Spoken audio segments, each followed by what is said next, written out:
नमस्कार दोस्तों, मैं हर्ष आपका स्वागत करता हूं हमारे HP competitive focus YouTube channel पर। आज हम यहां पे बात करेंगे हिमाचल प्रदेश टेट का एक प्रीवियस ईयर क्वेश्चन पेपर है। 2014 का यहां पे क्वेश्चन पेपर लिया गया है और इसके क्वेश्चन जो हैं वो हम डिस्कस करेंगे। तो चलिए शुरू करते हैं हमारा आज का वीडियो। क्वेश्चन नंबर 1 बोलता है, विद्यार्थी स्कूल में खेल क्यों खेलते हैं? विद्यार्थी स्कूल में खेल क्यों खेलते हैं? ऑप्शंस हमारे पास देखिए। यह उन्हें शारीरिक रूप से शक्तिशाली बनाता है, यह अध्यापकों के लिए कार्य आसान करता है, यह समय व्यतीत करने में सहायक होता है, या फिर यह सहयोग और शारीरिक संतुलन विकसित करता है। तो इस क्वेश्चन का बिल्कुल सही आंसर होगा हमारे पास ऑप्शन नंबर डी, यह सहयोग और शारीरिक संतुलन विकसित करता है, इसलिए विद्यार्थी जो है वो स्कूलों में खेल खेलते हैं। बढ़ते हैं नेक्स्ट क्वेश्चन की ओर। बोलता है, अध्यापन और भी अधिक प्रभावशाली होगा यदि अध्यापक, बोल रहे कि अध्यापन जो लर्निंग प्रोसेस है वो और भी अधिक इफेक्टिव होगी अगर अध्यापक क्या कार्य करे। ऑप्शन देखो, अपने उद्देश्य आशयपूर्ण रखे, विषय का ज्ञाता हो, भिन्न भिन्न सहायक सामग्रियों का प्रयोग करे, या फिर शुरू में ही अपने उद्देश्यों की घोषणा करें। तो यहाँ पे इसका आंसर होगा हमारे पास option C. Yes, option C यहाँ पे सही आंसर होगा, भिन्न भिन्न सहायक सामग्रियों का प्रयोग करें। ठीक है, अब बढ़ते हैं नेक्स्ट क्वेश्चन की ओर। अगला क्वेश्चन है, आधुनिक शिक्षा में रूसो का मुख्य योगदान था। रूसो कौन है? एक हमारे पास दार्शनिक हैं, फिलोसोफर हैं। उन्होंने आधुनिक शिक्षा के बारे में क्या बोला, या फिर उन्होंने जो आधुनिक शिक्षा है उसमें अपना क्या योगदान दिया? ऑप्शन देखो, किंडरगार्टन, विश्व प्रेम, अध्यापन में वस्तुओं का प्रयोग, या फिर प्राकृतिकवाद का दर्शन शास्त्र। तो यहाँ पे इस क्वेश्चन का सही आंसर होगा हमारे पास option number D. Yes, option number D, प्राकृतिकवाद का दर्शन शास्त्र। तो ये जो है रूसो द्वारा की गई बातें हैं। रूसो का मुख्य योगदान था प्राकृतिकवाद का दर्शन शास्त्र। बढ़ते हैं अगले प्रश्न की ओर। बोलता है, एक बालक वस्तुओं और घटनाओं के विषय में तार्किक रूप से सोच सकता है। तार्किक मतलब कि कोग्निटिव टाइप। पियाजे द्वारा दी गई किस अवस्था की यह विशेषता है? तो हमें बताना है कि एक बालक जो है वो वस्तुओं और घटनाओं के विषय में अपनी बुद्धि का इस्तेमाल करता है। ठीक है, तो पियाजे द्वारा यह किस अवस्था के बारे में बात कर रहा है? ऑप्शंस हमारे पास हैं, संवेदी प्रेरक, पूर्व संचालन, स्थूल संचालन, या फिर औपचारिक संचालन। तो इस प्रश्न का सही आंसर होगा हमारे पास ऑप्शन सी, दैट इज स्थूल संचालन। ऑप्शन सी यहाँ पे सही हो जाएगा। दोस्तों मैं आपको फिर से बताना चाहता हूँ कि ये 2014 आर्ट्स टेट का क्वेश्चन पेपर है जो कि हम यहाँ पे सॉल्व कर रहे हैं। आगे बढ़ते हैं नेक्स्ट क्वेश्चन की ओर। निम्न में से कौन सा बालक की सामाजिक मनोवैज्ञानिक आवश्यकताओं से संबंधित नहीं है? हमें बताना है कि कौन सी चीज़ जो है वो मानव की सामाजिक मनोवैज्ञानिक आवश्यकताओं से संबंधित नहीं है। ऑप्शंस हमारे पास हैं, सामाजिक स्वीकृति या अभिमूल्यन की आवश्यकता, भावनात्मक सुरक्षा की आवश्यकता, शरीर से व्यर्थ पदार्थों का नियमित निकास, या फिर संगत की आवश्यकता। तो कौन सी आवश्यकता जो है वो संबंधित नहीं है बालक की सामाजिक और मनोवैज्ञानिक आवश्यकताओं से? तो यहाँ पे इस क्वेश्चन का सही आंसर होगा हमारे पास option number C. Option number C, शरीर से व्यर्थ पदार्थों का नियमित निकास या निकासन। ठीक है, अब बढ़ते हैं नेक्स्ट क्वेश्चन की ओर। नेक्स्ट क्वेश्चन बोलता है, बुद्धिमत्ता के संदर्भ में निम्नलिखित में से कौन सा कथन सही है? बुद्धिमत्ता के संदर्भ में ऑप्शन देखो, बुद्धिमत्ता समायोजन की योग्यता है, बुद्धिमत्ता शिक्षण की योग्यता है, बुद्धिमत्ता संक्षिप्त तर्क की योग्यता है, या फिर उपरोक्त सभी। तो यहाँ पे जो सही कथन है वो सभी के सभी बिल्कुल सही है, इसलिए ऑप्शन नंबर डी सही हो जाएगा, उपरोक्त सभी। उपरोक्त सभी कथन जो है वो सही है। बढ़ते हैं नेक्स्ट क्वेश्चन की ओर। बोलता है, माइंड मैपिंग संबंधित है। माइंड मैपिंग किससे संबंधित है? ऑप्शंस है हमारे पास, व्यापकता को बढ़ाने की तकनीक, साहसिक कार्यों की कार्य योजना, मन का चित्र बनाना, या फिर मानसिक कार्यों की खोज। तो इस क्वेश्चन का सही आंसर होगा option D. Yes, option D, मानसिक कार्यों की खोज यहाँ पे सही आंसर हो जाएगा। बढ़ते हैं नेक्स्ट क्वेश्चन की ओर। नेक्स्ट क्वेश्चन बोलता है वाइगोत्स्की ने बाल विकास के लिए सुझाव दिया। वाइगोत्स्की कौन है? एक दर्शन शास्त्र है, फिलोसोफर हैं। उन्होंने बाल विकास के लिए क्या सुझाव दिया? ऑप्शंस हमारे पास हैं, सांस्कृतिक जैविक तत्वों से संबंधित है, सामाजिक अंतर्क्रिया का फल है, औपचारिक शिक्षा का फल है, या फिर परिणाम और अनुकूल का फल है। क्या? बाल विकास। तो इस क्वेश्चन का सही आंसर हमारे पास होगा ऑप्शन नंबर बी, यस, सामाजिक अंतर्क्रिया का फल है। क्या है? बाल विकास जो है वो सामाजिक अंतर्क्रिया का फल है। यानी कि जिस तरह से एक बच्चा जो है वो समाज में रहता है, समाज में हो रही जितनी भी क्रियाएं हैं उससे प्रभावित होता है। अब बात करते हैं अगले प्रश्न की। बोलता है बच्चों की सोच का सार को की बजाय ठोस अनुभव या धारणाओं से शिक्षा दी जाती है। यह अवस्था कब से कब है? बच्चे की सोच को सार की बजाय ठोस अनुभव या धारणाओं से शिक्षा दी जाती है। ठीक है, तो उस एज के बारे में बताना है जब ये बात होती है।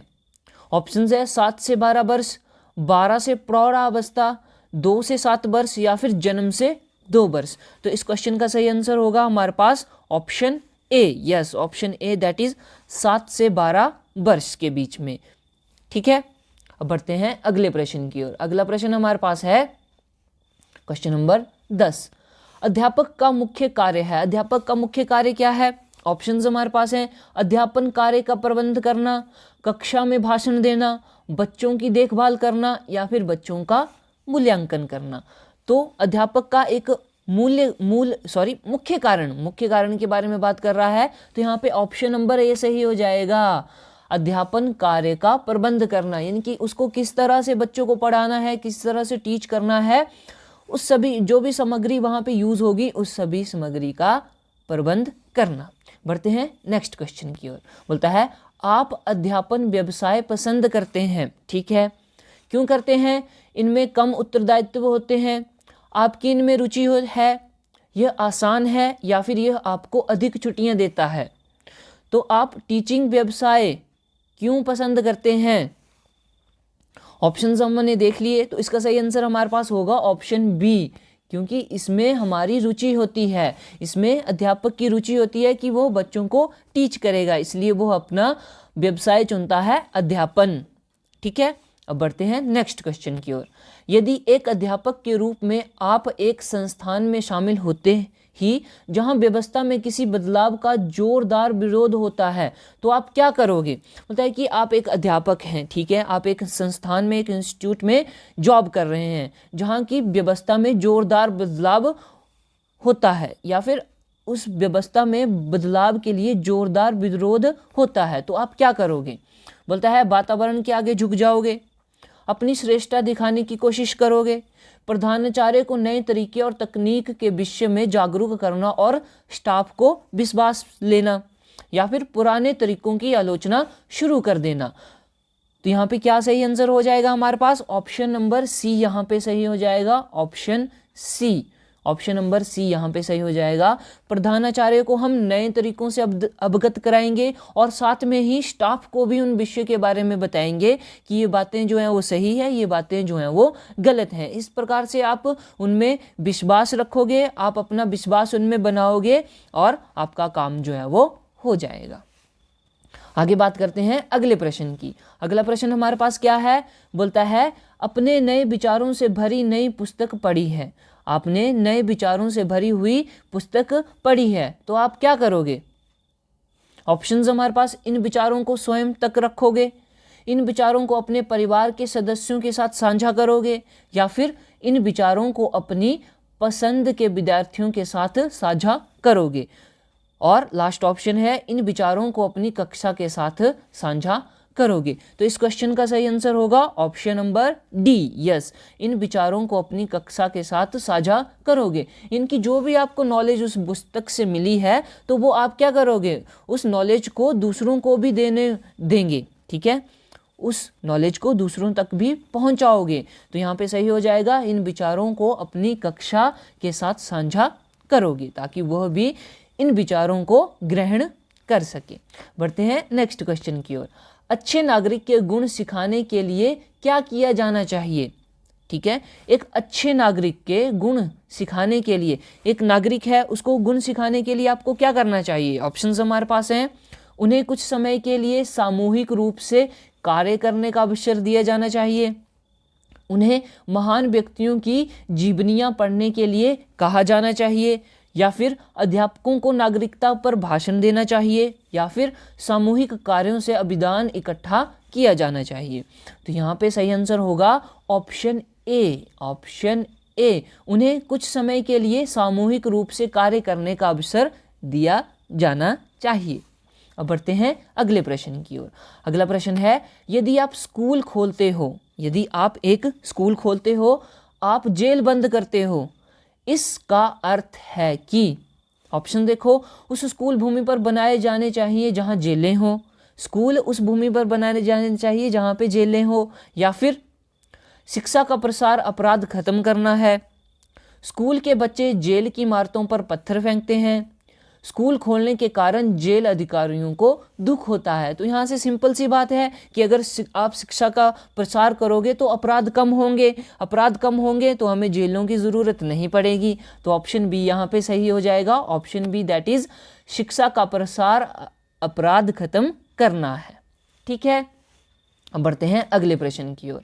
कक्ष में अध्यापन के लिए किस प्रकार का वातावरण अच्छा है? अब क्लासरूम में टीचिंग के लिए किस प्रकार का इन्वायरमेंट अच्छा है? ऑप्शन देखो, दमनात्मक, लोकतांत्रिक, शांतपूर्ण, या फिर लेसे फेयर। तो यहाँ पे सही आंसर हमारे पास होगा ऑप्शन बी, लोकतांत्रिक। इनकी वहाँ पे सभी की बात जो है वो रखनी चाहिए, सभी के विचारों को सुनना है, ठीक है, और सभी के जो उनकी IQ है उसके हिसाब से हमें टीचिंग करनी है। तो यहाँ पे ऑप्शन बी सही हो जाएगा, लोकतांत्रिक रूप से, लोकतांत्रिक रूप से वहाँ का वातावरण होना चाहिए। बात करते हैं अगले प्रश्न की। अगला प्रश्न क्या है? बोलता है, निम्न में से कौन सा कथन सत्य नहीं है? यहाँ पे दिए गए कथन है, इनमें से हमें सत्य कथन नहीं है बताना है, यानी कि असत्य कथन बताना है। कौन सा असत्य कथन? ऑप्शन है हमारे पास, जीव कौशलों का अभिग्रहण परिपक्वता का एक भाग है, जीवन कौशलों का अभिग्रहण सामाजिक प्रक्रिया का एक भाग है, या फिर जीवन कौशल प्रत्यक्ष रूप से ढलते हैं, या फिर जीवन कौशल सीखे जाते हैं। तो यहाँ पे इस क्वेश्चन का सही आंसर होगा ऑप्शन ए, जीव कौशलों का अभिग्रहण परिपक्वता का एक भाग है। इनकी जो भी एक्सपीरियंस हम जीवन से लेते हैं, जीवन कौशल यानी कि जो भी हमें जीवन में एक्सपीरियंस मिलते हैं वो एक परिपक्वता का भाग है, परिपक्वता का भाग है, मैच्योरिटी का भाग है। ठीक है, तो ये जो है बात हमारे लिए सही नहीं है, ये जो बात हमारे लिए है वो सही नहीं है। तो ऑप्शन ए यहाँ पे सही हो जाएगा। बात करते हैं अगले प्रश्न की। अगला प्रश्न है, परिवार का अर्थ है। परिवार का अर्थ क्या है? तो परिवार जो है हमारे पास आपको पता है कि अनौपचारिक शिक्षा का एक भाग है, तो यहाँ पे ऑप्शन ए सही हो जाएगा। अगला प्रश्न है नेक्स्ट, अध्यापक के लिए प्राथमिक सहायता का ज्ञान क्यों आवश्यक है?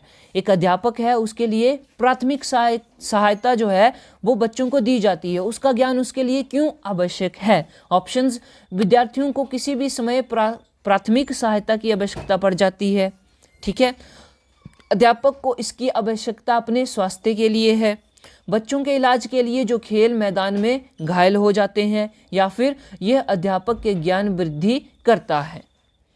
तो जो प्राथमिक सहायता होती है, मेडिकल फर्स्ट एड जो होती है, उसकी आवश्यकता क्यों है? तो इसका आंसर होगा ऑप्शन ए, विद्यार्थियों को किसी भी समय प्राथमिक सहायता की आवश्यकता पड़ सकती है। अब विद्यार्थी जो है उनको सहायता पड़ सकती है फर्स्ट एड की, कहीं भी उनको चोट आ जाए, वो घायल हो जाए, कोई भी स्थिति बन जाए जहाँ पर कि प्राथमिक सहायता उनको मिलनी चाहिए, इसलिए अध्यापक को प्राथमिक सहायता जो है वो जरूरी होती है। ठीक है, अब बढ़ते हैं अगले प्रश्न की ओर। बोलता है, निम्न में से कौन सा संकेत बच्चों में दृष्टि समस्या की ओर इशारा नहीं करता है? बोलता है, निर्देशों को पालना करने में कठिनाई, तैयारियों चढ़ाना, डगमगाना दूरी का अनुमान लगाने में अयोग्य। तो सिंपल सा क्वेश्चन यहाँ पे है हमारे पास ऑप्शन नंबर डी, दूरी का अनुमान लगाना। बच्चों को पता नहीं लग रहा है कि वो कितना दूर है, यानी कि उसको अच्छे से नहीं दिखाई दे रहा है, ठीक है। लेकिन यहाँ पे नहीं के बारे में बात करी है, किसके बारे में, नहीं के बारे में। तो हमारे पास सही आंसर होगा यहाँ पे option number B, option number B, त्योरियों चढ़ाना। त्योरियाँ ऐसे चढ़ाते हैं ना, ऐसे ऐसे करके, तो वो जो है वो एक दृष्टि से संबंधित एक रोग नहीं है, या फिर उसको दृष्टि से संबंधित समस्या नहीं है, ठीक है। अब बात करते हैं अगले प्रश्न की। बोलता है शारीरिक रूप से विकलांग व्यक्तियों के लिए निम्न में से कौन सा सबसे संतोषजनक रक्षा यंत्र हो सकता है विकलांग व्यक्तियों के लिए। ऑप्शन देखो, पहचान, वैज्ञानिक पुनर्गठन, कल्पना, या फिर इनमें से कोई नहीं। तो इस क्वेश्चन का सही आंसर क्या होगा हमारे पास, ऑप्शन नंबर सी, कल्पना। कल्पना जो है वो एक हमारे पास संतोषजनक रक्षा यंत्र हो सकता है, किसके लिए, जो भी बच्चे हैं विकलांग हैं, शारीरिक रूप से विकलांग हैं, ठीक है। अब अगला प्रश्न है, डैश प्रभावशाली बच्चे का चिन्ह नहीं समझा जाता है। क्वेश्चंस भी ध्यान से पढ़ना है, उसके बारे में नहीं पूछा है, सही पूछा है, गलत पूछा है, किस बारे में बात कर रहा है।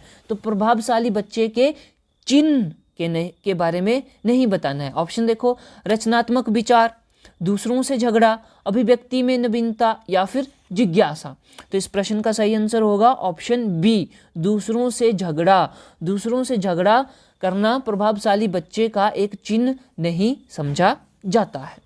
बढ़ते हैं अगले प्रश्न की ओर। बोलता है प्रभावशाली बच्चा कैसा होता है। बोलता है प्रभावशाली बच्चा तीव्र और आसानी से सीखता है, बिना रट्टा लगाए पढ़ या सुनकर ही याद कर लेता है, कारण ढूंढता है, या फिर अल्पकाल के लिए उत्तेजित होता है।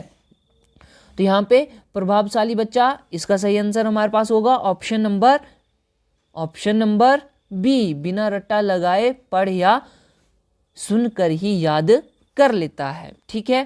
तो यहाँ पे ये बात जो है वो सही होती है। बढ़ते हैं अगले प्रश्न की ओर।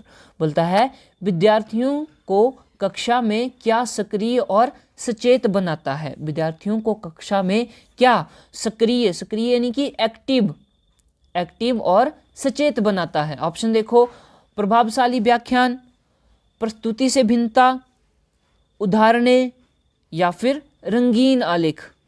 तो यहाँ पे सही आंसर क्या होगा हमारे पास, ऑप्शन बी, प्रस्तुति से भिन्नता।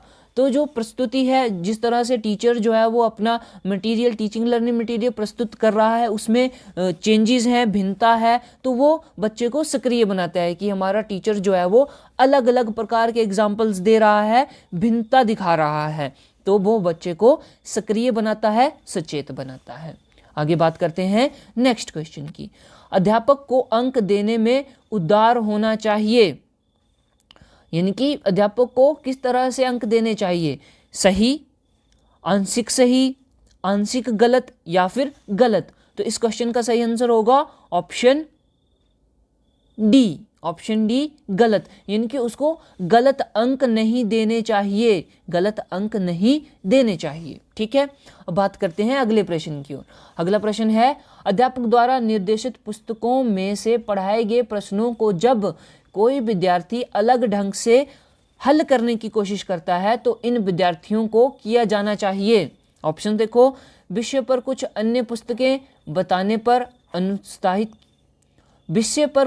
अन्य पुस्तकें बताने के लिए उत्साहित, पीरियड के बाद अपने अध्यापक से बात करने का सुझाव, परीक्षा में अच्छे अंक लेने के लिए कक्षा में बनाए नोट्स का अनुकरण करने का सुझाव देना चाहिए। तो यहाँ पे सही आंसर हो जाएगा ऑप्शन बी, विषय पर कुछ अन्य पुस्तकें बताने के लिए उत्साहित करना चाहिए, उसको कुछ और पुस्तकें पढ़ने के लिए बोलना चाहिए। आगे बात करते हैं अगले प्रश्न की ओर। अगला प्रश्न है हमारे पास, स्कूलों का बच्चों के विकास के साथ संबंध होना चाहिए जिसमें शामिल होना चाहिए। तो बच्चों के विकास के लिए स्कूलों का संबंध किस प्रकार से होना चाहिए, बालक द्वारा ज्ञान का अभिग्रहण, बालक द्वारा जीवन कौशलों का अभिग्रहण, राष्ट्र द्वारा अर्जित कौशलों का अभिग्रहण या फिर स्वस्थ व्यक्ति द्वारा अर्जित कौशलों का अभिग्रहण। तो यहाँ पे सही आंसर हमारे पास हो जाएगा ऑप्शन बी, बालक द्वारा जीवन कौशलों का अभिग्रहण। ठीक है, अब बात करते हैं अगले प्रश्न की।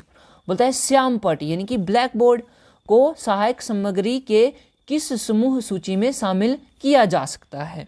ऑप्शन देखो, श्रव्य सहायक सामग्री यानी कि सुनने वाली सामग्री, दृश्य सहायक सामग्री यानी कि देखने वाली सामग्री, श्रव्य दृश्य सहायक सामग्री, देखने और सुनने की सामग्री, या फिर उपरोक्त कोई नहीं, या फिर इनमें से कोई नहीं। तो यहाँ पे कौन सी सामग्री होगी?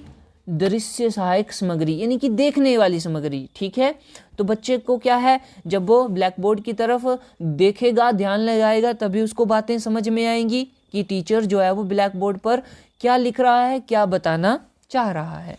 बढ़ते हैं अगले प्रश्न की ओर। अगला है अभिप्रेरित अध्यापक के निम्न गुण है। अभिप्रेरित अध्यापक, ऑप्शन देखो, लालसा का अवास्तविक स्तर, लक्ष्य निर्देशित व्यवहार, असंतुष्टि, या फिर आवश्यकताओं से वंचित। तो यहाँ पे इसका सही आंसर क्या होगा? ऑप्शन बी, यस, लक्ष्य निर्देशित व्यवहार।